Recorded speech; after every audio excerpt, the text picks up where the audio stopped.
계속해서 강의하도록 하겠습니다. 사실 지난번 녹화가 일주일 전이었기 때문에 어떤 얘기했는지 저도 좀 잊어먹었거든요. 그래서 잠깐 리마인드를 좀 하면은 아마 막판에 천국과 무릉도원 이런 얘기도 하면서 동양하고 서양의 다른 것들에 대해서 얘기를 했었습니다. 그러니까 천국의 개념이 서양에서는 이데아라고 하는 존재로 되어 있기 때문에 아주 형이상학적으로 다른 세상에 있는 걸로 본다면은 동양 같은 경우에는 항상 주변에서의 관계를 찾기 때문에 천국 또한 무릉도원이라고 그래서 그냥 주변에서 찾을 수 있는 그런 걸로 봤다고 했죠. 그리고 이제 계속해서 말씀을 드리면은 동양이 가지고 있는 가치 중에서 되게 중요한 부분 중에 하나는 음양설입니다. 서로 다른 그 음과 양이 서로 조화를 이루면서 하려고 하는 것들.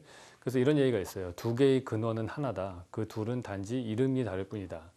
비밀은 둘의 일치된 조화에 있다. 이런 식으로 해서 음과 양의 조화에 대해서 되게 포커스를 많이 맞추고 있습니다. 그래서 이게 되게 독특한, 어떻게 보면은 전체적인 철학사를 봤을 때도 중국이 갖고 있는 독특한 철학 그런 컨셉이에요.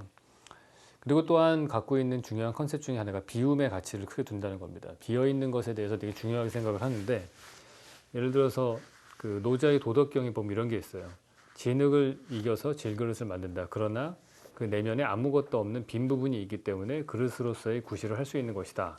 그렇게 얘기를 합니다. 그러니까 그릇이 비어있기 때문에 뭘 용도가 생긴다는 거죠. 또 다른 그 노자 도덕경이 11장에 보면 이런 얘기가 있어요. 지게문과 창문을 뚫어서 방을 만든다. 그러니까 벽을 뚫어서 창문 만든다는 거죠. 그러나 그 아무것도 없는 빈 곳이 있기 때문에 방으로 쓸 수 있는 것이다. 그런 까닭에 있는 것이 이루음이 된다는 것은 없는 것이 쓸모가 있기 때문이다. 뭐 이런 얘기가 있습니다. 그러니까 여기서 보면 아무것도 없고 비어 있을 때 쓰임새가 있고 그것에 진정한 가치가 있다. 이런 얘기를 하는 거예요. 그래서 계속해서 뭔가 솔리드한 어떤 물체에 포커스를 맞춰져 있는 서양에 반해서 동양, 특히 이제 극동아시아 쪽에서의 가치관이라고 하는 거는 비어 있는 것에 대해서 큰 가치를 둡니다. 그래서 아무것도 없다라고 하는 거에 대해서 상당히 다른 개념을 갖고 있어요. 그러니까 서양 같은 경우에 영이라고 하는 것은 상당히 부정적인 의미로 생각을 하거든요. 무신론에 가까운 걸로 보고요. 그래서 근데 반면에 동양에서는 좀 더 가치가 있는 걸로 봅니다. 영의 개념이 기독교 문화권하고 힌두교 문화권에서 완전히 다르게 나오는데, 예를 들어서 힌두교에서는 우주는 무에서 생겨났고 크기가 무한하고, 뭐 인도에서는 영이라고 하는 거는 창조를 뜻하기도 하고 동시에 파괴를 뜻하기도 하고, 인도에서 되게 중요한 시바신이라는 사람은 무 자체로 표현이 되어 있어요. 그래서 영이라고 하는 가치를 되게 중요하게 생각한다는 거죠. 그 얘기는 제가 아마 초반에 말씀을 드렸던 것 같아요. 그래서 이 비어있다라는 것과 계속해서 행동하고 관계를 맺는다는 것, 이게 동양에서의 중요한 가치인데, 그거를 또 보여주는 좋은 사례가 건축에 있어서는 일본의 신사라고 하는 걸 만드는 게 있는데, 그 일본 신사가 만들어지는 방법이 되게 독특해요. 땅이 똑같은 모양이 두 개가 있고요. 한쪽에다가 신사 건물을 하나 짓습니다. 그런 다음에 20년 정도 지나면 이 건물을 부수고 또 다른 건물을 또 지어요. 바로 옆에다 똑같이 생긴 거를. 그다음 20년 뒤에는 다시 이걸 부수고 또 다른 걸 또 왼쪽에 지어요. 그러니까 생성과 소멸이 계속해서 주기적으로 일어나는, 어떻게 보면 생명의 가치를 건축물을 통해서 보여주려고 했던 겁니다. 그래서 한쪽 땅은 항상 비어 있고 한쪽 땅은 계속해서 뭔가 지어지고 있는 그런 모습이 보여지는 거죠. 그래서 건축물이, 신사 건축은 지어져 있는 마지막 한 그 완성된 단계라기보다는 부수고 새로 짓는 그 과정에 오히려 포커스가 맞춰져 있다, 그렇게 볼 수 있어요. 그래서 이런 비어 있는 것에 대한 좀 그 긍정적이고 되게 높은 가치를 두는 거는 불교 쪽에서도 많이 볼 수 있죠. 불교에서 되게 중요하게 생각하는 건 이제 마음을 비우고 모든 무소유를 하고 비우고 계속해서 비우는 거죠. 그래서 궁극적으로 이루고자 하는 게 열반의 경지에 이르려고 합니다. 그러니까 열반이라고 하는 거는 이제 니르바나라고 하는 건데, 산스크리트어의 비목사를 한자 표기로 한 게 한자 표기로 한 건데, 보면은 그 열반에 이르면은 모든 걸 비우고 나서 마지막에 그 열반의 경지에 이른 다음에 그 열반의 경지가 계속해서 되면은 해탈의 경지에 이르는 거예요. 해탈은 우리가 불교에서 죽고 나면 다시 윤회하는 사상을 갖고 있잖아요. 엄밀하게 따지면 그게 불교의 사상이라기보다는 힌두교의 사상이라고 하더라고요.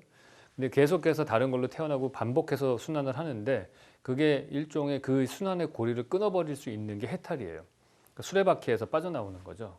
그래서 그런 해탈에 이르려면 열반에 이르러야지만 가능한 거거든요. 그래서 열반과 해탈은 약간 구분해서 생각을 할 필요가 있습니다. 근데 여기서도 결국에 해탈에 이르려면 열반에 이르러야 되고, 열반에 이르러려면은 모든 걸 비우는 그런 가치를 가져야 된다, 이렇게 볼 수 있어요. 그 동양이라고 하는 거는 항상 키워드가 관계와 비움에 있다, 이렇게 볼 수 있습니다. 동양하고 서양이 서로 다른 것들은 다른 문화적인 현상에서도 많이 나타납니다.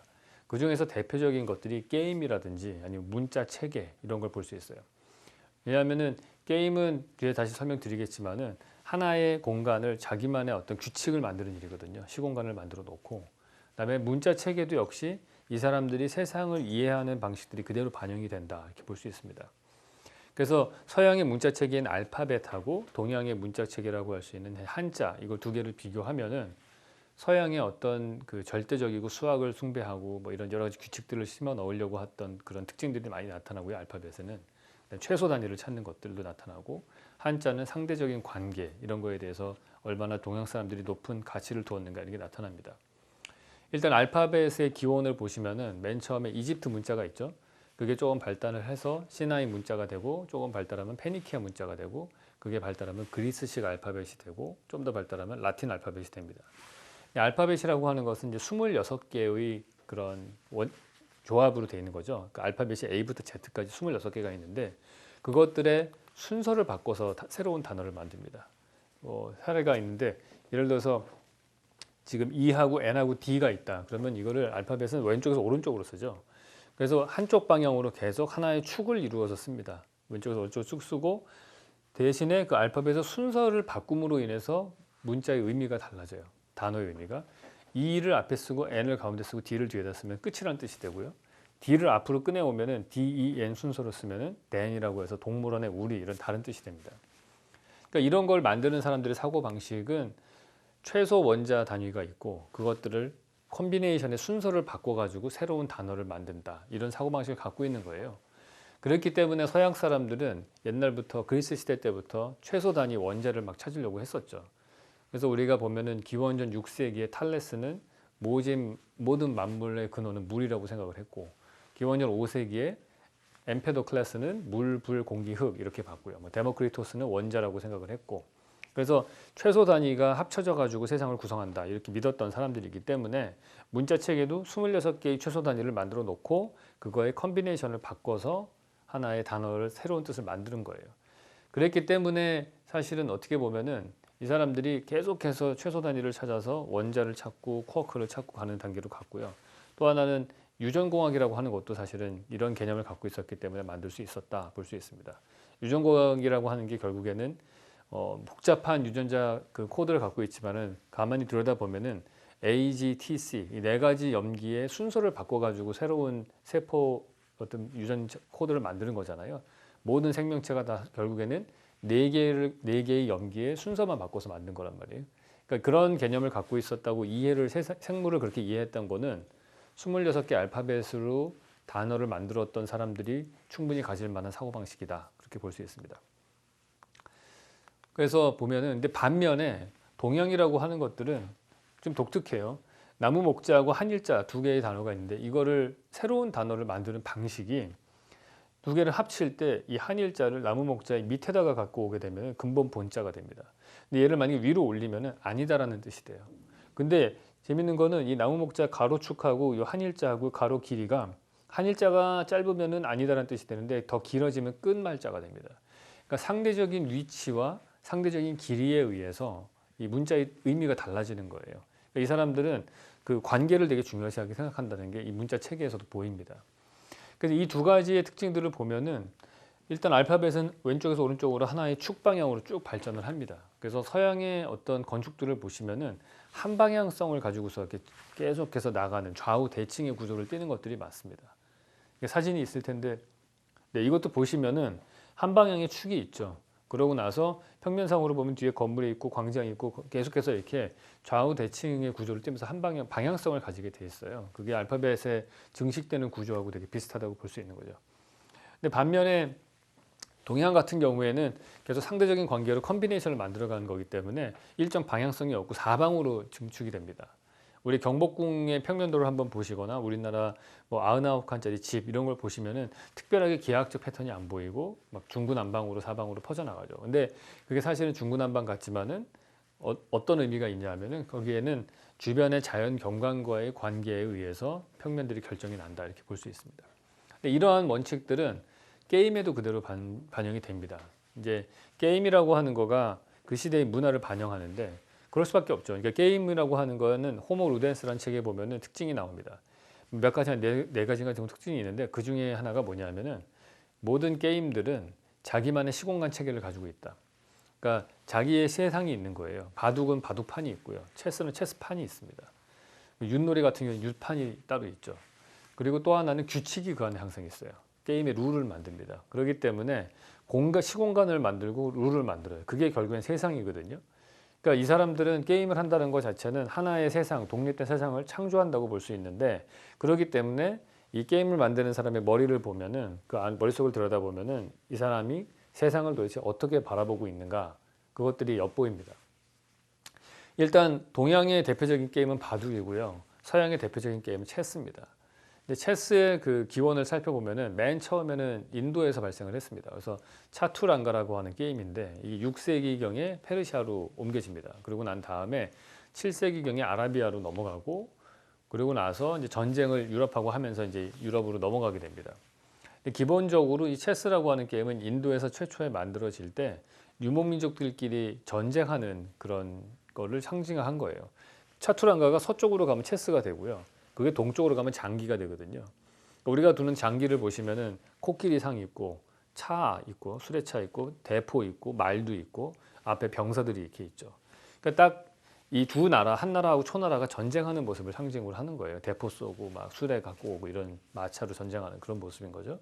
그래서 이 게임의 원칙이 뭐냐면은 체스는 상대방 말을 죽여야 되는 거예요. 왜냐하면 전쟁하는 게임이기 때문에 마지막에는 왕을 죽이면 끝나는 거죠. 근데 여기서 우리가 시공간의 특징을 한번 살펴볼 필요가 있어요.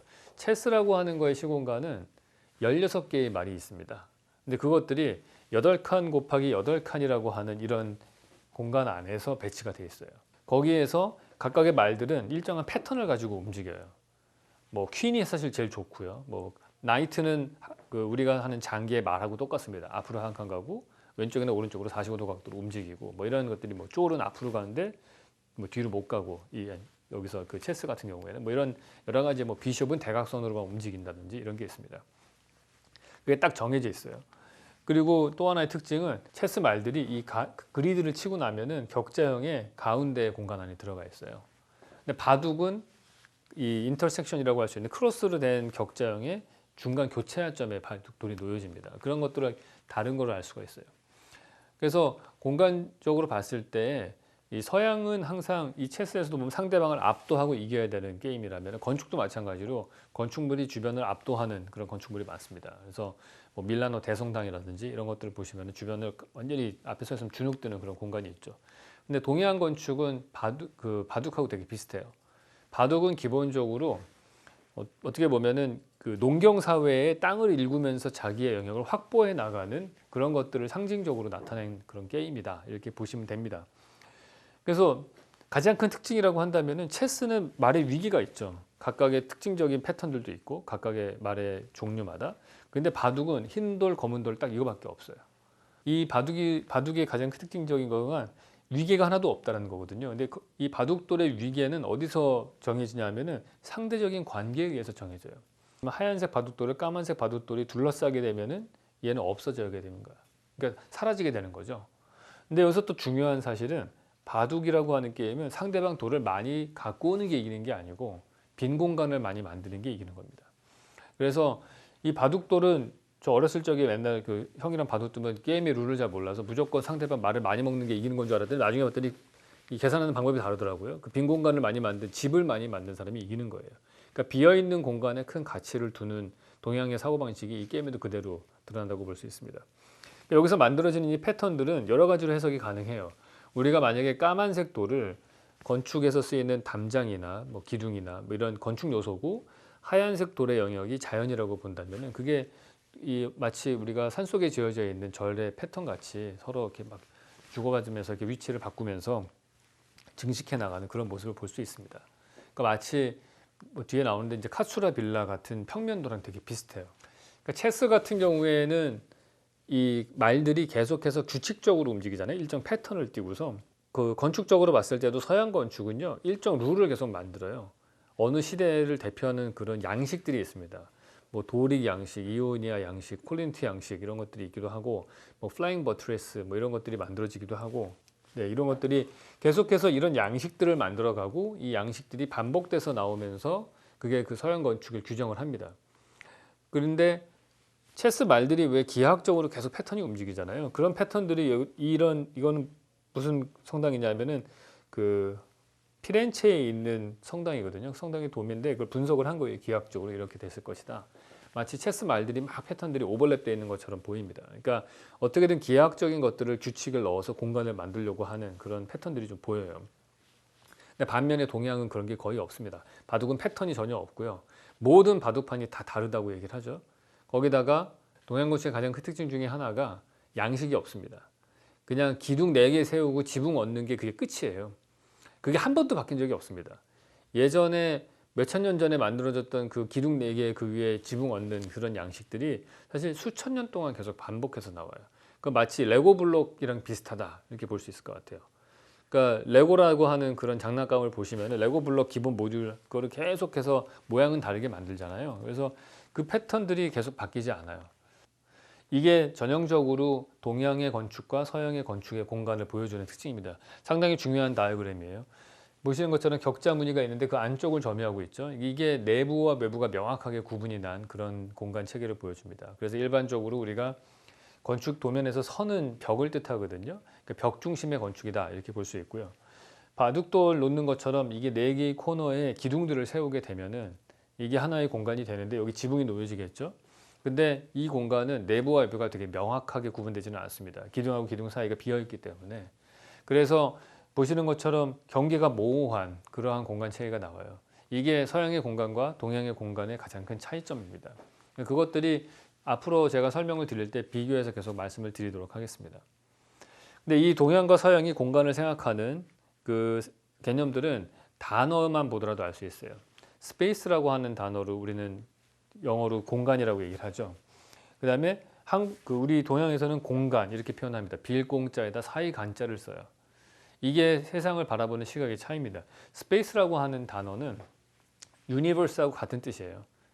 스페이스라는 단어는 공간이라는 뜻도 있지만 우주라는 뜻도 있잖아요. 그러니까 우주라는 뜻을 가진 유니버스가 있죠.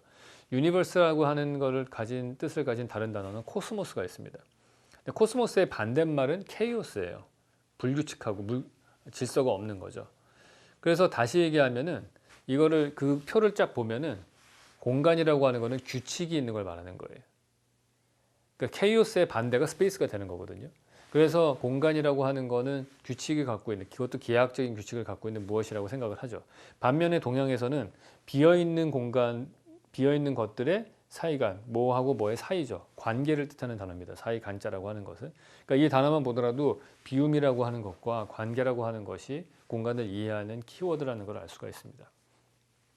그래서 서양은 항상 보면은 공간을 기하학적으로 이해하려고 하고 수학적 규칙을 찾으려고 하고 합니다. 그래서 아주 옛날에 만들어진 그 로마 시대 때 만들어진 비트루비우스라는 건축가가 쓴 건축 14라는 책이 있어요. 거기서는 계속해서 얘기하는 게 건축물의 비례의 중요성을 강조합니다. 왜냐하면 수학적으로 황금 비율을 찾아야 되는 거예요, 이 사람들은. 그리고 뭐 어떻게 해서든지 뭐 룰을 만들려고 하고 기하학적으로 해결하려고 하는 것들이죠. 그다음에 건축의 수학적, 기하학적 이런 거의 원조를 계속 찾아가다 보면 사실은 그게 이집트에서 있다 이렇게 볼 수 있습니다. 이집트 사람들이 제가 지난 강의 시간에 잠깐 말씀을 드렸던 것 같은데 하늘에서 수학적 규칙을 되게 찾으려고 했었고 그것들이 건축에도 그대로 적용이 됩니다. 여기 보시면은 이집트에 피라미드가 있는데 피라미드의 위치들이 저렇게 놓여져 있는 거가 이게 뭐하고 비슷하냐면은 오리온 별자리하고 되게 비슷해요. 그 오리온 별자리가 이 피라미드의 위치하고 똑같이 나옵니다. 그래서 우리가 여기까지 안 거는 서양 사람들이라고 하는 사람들의 사고방식 체계에는 공간을 이해할 때 되게 기하학적으로 이해를 하는데 그 기하학이 점점 수학이 발전하는 것처럼 이렇게 변합니다. 점점 복잡하게 변해요.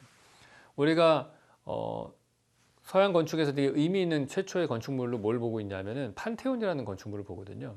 판테온은 서기 118년부터 128년 사이에 지어진 건축물인데 판테온의 평면도를 보시면은 원이 이렇게 쫙 놓여져 있죠. 한 42m 정도 되는 원인가 뭐 그렇습니다. 평면도에도 원이 보이고요. 단면도에도 원이 보여요.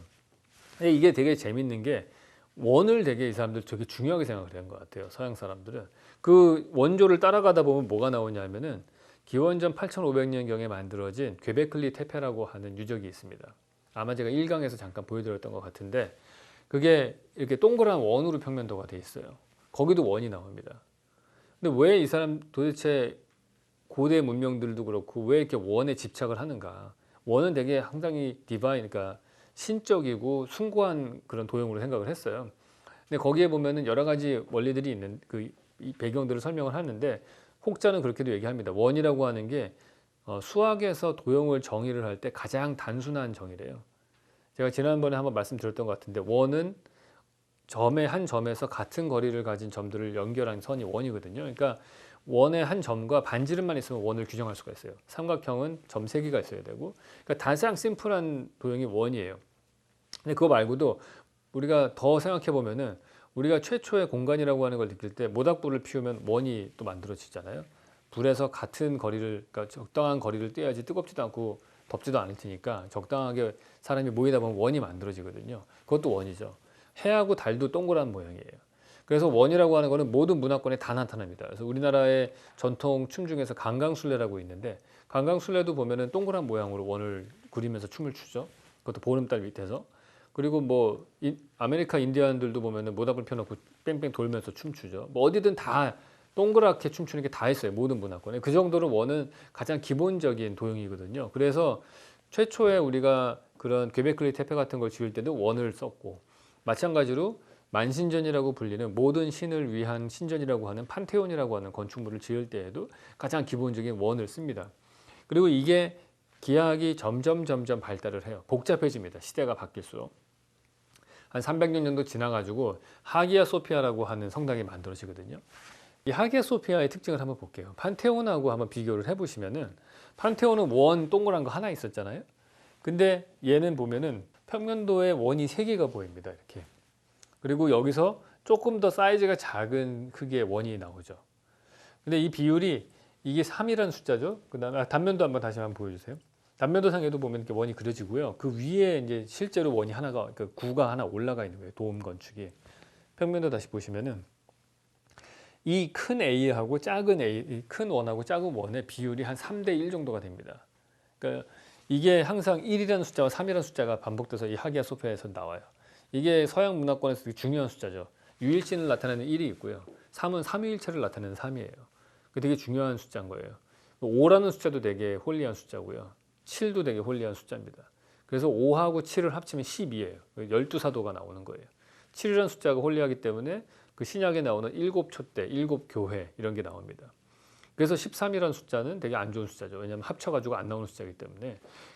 그래서 이것들이 3대 1의 비율로 계속해서 반복해서 나오는데 이 하기야 소피아의 평면도는 보면은 되게 프랙탈하고 비슷해요. 근데 프랙탈이라는 게 뭐냐 하면은 고사리 이파리 같은 거 보셨어요? 그러면 똑같은 스케일이 점점 사이즈만 작게 나오는 것들이 있고요. 그 다음에 우리가 아는 남해안의 리아스식 해안 같은 것들, 그것도 역시 프랙탈의 모습입니다. 그래서 원칙은 뭐냐면은 같은 규칙이 스케일만 바꿔서 적용되는 거예요. 되게 대표적인 그림이 하나 있는데 뭐냐면은 정사각형이 있는데 그걸 9등분을 해요. 그리고 가운데를 빼냅니다. 그럼 가운데가 까매지죠. 그 다음에 나머지 있는 8개들도 마찬가지로 9등분을 해요. 그리고 가운데를 빼내요. 그럼 또 나머지 8개가 나오죠. 그걸 또 9등분해서 가운데를 빼내요. 그러면은 계속해서 작아지는 그런 패턴들이 나오는데 그런 게 프랙탈입니다. 그래서 아까 보셨던 잠깐 나온 그 프랙탈이라고 하는 거를 적용해서 그린 그림들이 되게 막 무슨 만다라 그림 같은 것들 막 나오잖아요. 이런 것들이. 그래서 이게 어떻게 보면은 또 다른 수학적인 거를 이렇게 등비수열 같은 개념이라고 할 수 있겠죠. 그래서 계속해서 적용하는데 건축 평면도에서 최초의 첫 번째 하나의 원에서 시작한 게 분열을 해가지고 같은 다른 스케일로 계속해서 옆으로 이제 증축해서 나가는 그런 모습이 보입니다. 그 시대가 바뀌면은 조금 더 몇백 년 지나고 나면은 더 복잡한 것들이 나와요. 그래서 제가 보면은 이 역사적으로 봤을 때 이 중동 지역 사람들이 수학이 좀 발달을 많이 했다고 그랬잖아요. 중계무역도 하고 이러면서. 그래서 그쪽 사람들이 하기야 소피아가 이 동쪽으로 가가지고 이 중동 지역 사람들, 이슬람권 사람들에게 영향을 많이 미칩니다. 그 건축물이. 그전엔 사실 이 이슬람 사람들은 거의 건축물이 없었던 때니까 그냥 텐트 치고서 다니는 베두인족이었잖아요. 유목민족으로 다니던 사람들인데 그 건축물을 보고 그 롤모델을 삼아서 자기네들이 이슬람 건축은 다 그 하기야 소피아랑 비슷하게 만들어요. 그래서 이태원에 가셔서 보시는 건물도 사실 이슬람 사원은 하기야 소피아랑 더 비슷하다고 볼 수 있거든요. 이 사람들이 점점 건축에 수학적인 것들을 많이 집어넣습니다.